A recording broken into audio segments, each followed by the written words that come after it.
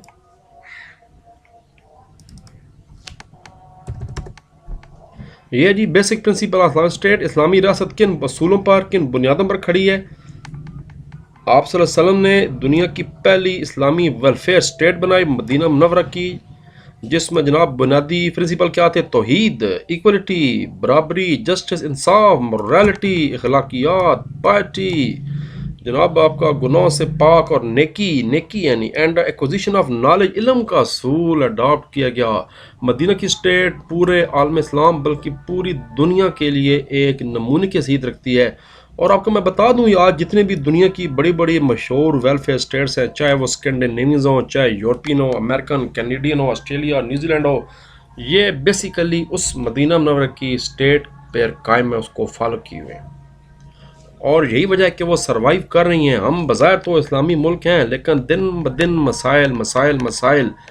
اس کے بعد جناب عذاب الہی بھی ہیں، یہ کبھی سیلاب آ رہا ہے کبھی کیا. اس کی وجہ کیا ہے؟ اس کی وجہ یہ ہے کہ جناب حضرت علی رضی اللہ تعالیٰ کا قول مبارک ہے کہ کوئی اسٹیٹ کفر کی بنیاد پر تو قائم رہ سکتی ہے مگر ناانصافی ظلم کی بنیاد پر قائم نہیں رہ سکتی. تو یورپ بے شک آپ کے حساب سے یا ہے بھی وہ نان مسلم ہیں، شرکی ہیں یا کفر کرتے ہیں، پر جو وہ سہولتیں اپنی عوام کو دے رہے ہیں، جو انہوں نے امن و امان قائم رکھنے کے لیے کوشش کی ہوئی ہے، اس وجہ سے جو عدل ہے اور نظام ہے وہاں پر برابری ہے، اس وجہ سے وہ اسٹیٹ اب تک قائم ہے. ورنہ تو کب کی ختم ہو چکی ہوتی شرک کی وجہ سے اور کفر کی وجہ سے. لیکن اللہ تعالیٰ کا نظام ہے کہ ہر چیز اپنے ٹائم پہ ہونی ہے. تو بڑی زبردست حضرت علی رضی اللہ تعالیٰ عنہ نے یہ بات کہی تھی کہ کوئی بھی اسٹیٹ کفر کی بنیاد پر تو قائم رہ سکتی ہے مگر ظلم اور ناانصافی کی بنیاد پر قائم نہیں رہ سکتی. تو پہلا لا کیا ہوگا؟ اللہ تعالیٰ کی حکمیت ہوگی اس اسٹیٹ میں. بیلیفز، عقائد، عبادات، توحید، رسالت، عدلیہ، جسٹس، عدل ملے گا سب کو، برابری ہوگی، ایکولیٹی، ایکسپریشن فریڈم، اپنے بات کرنے کی آزادی ہوگی، ہیومن رائٹس، بنیادی حقوق حاصل ہوں گے، لوگوں کی فلاح بہبود کے لیے کام کیا جائے گا. تو یہاں تک کہ شاندار سوال ہے، شاندار سوال.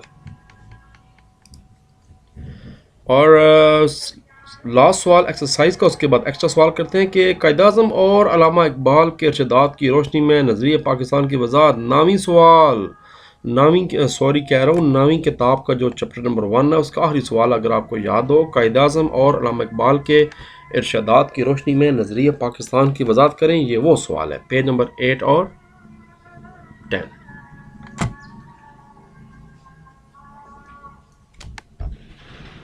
تو جناب چلتے ہیں پیج نمبر 8 اور 10 پہ. تو یہیں سے سوال شروع ہو رہا ہے جی پیج نمبر 8 پہ. پہلے قائد اعظم رحمۃ اللہ علیہ کے فرمودات وہی جو پرانے ٹاپکس ہم نے پڑھے، مختلف خطاب پڑھے، لاہور 1940 والا خطاب، 2 قومی نظریے کے بارے میں انہوں نے کیا کہا. اس کے بعد تھوڑی دیر پہلے ہم شارٹ کوسچن کر چکے ہیں، قرآن پاک والی بات کی. پھر انہوں نے پشاور میں طلبہ سے خطاب کیا، MCQ ہم نے کر لیا. پھر 1948 ڈھاکہ میں خطاب کیا قائد اعظم نے، سرکاری افسران سے خطاب. تو یہ جناب اس کے بعد علامہ اقبال رحمۃ اللہ علیہ کی باری شروع جائے گی، ان کے خیالات 2 نیشن تھیوری کے بارے میں. پھر آخر میں خطبہ الہ آباد، اور یہ سوال یہاں پر ختم ہو رہے ہیں لیاقت علی خان سے پہلے. اور اب وہ آخری سوال جو ایکسٹرا ہے مگر سب سے امپورٹنٹ میری نقطہ نظر سے، اسلامی ویلفیئر اسٹیٹ جو کہ اوپر والے سوال کے مطابق جب بن جائے گی تو عوام کو کیا سہولتیں دے گی، اس کے کیا فنکشنز ہوں گے. تو ہم فنکشنز کرنے جا رہے ہیں. یہ جی پیج نمبر 5.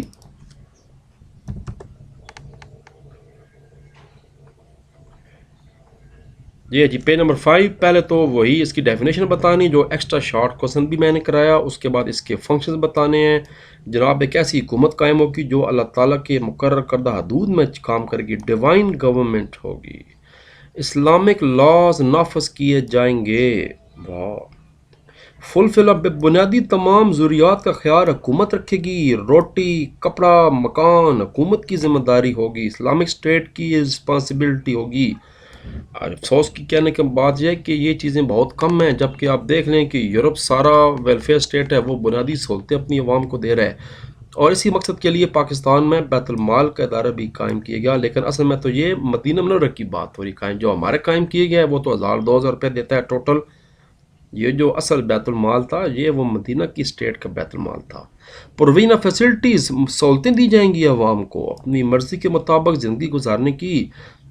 دولت کی مساویانہ تقسیم ہوگی، یہ نہیں کہ امیر امیر تر ہوتا جا رہا ہے اور غریب غریب تر ہوتا جا رہا ہے.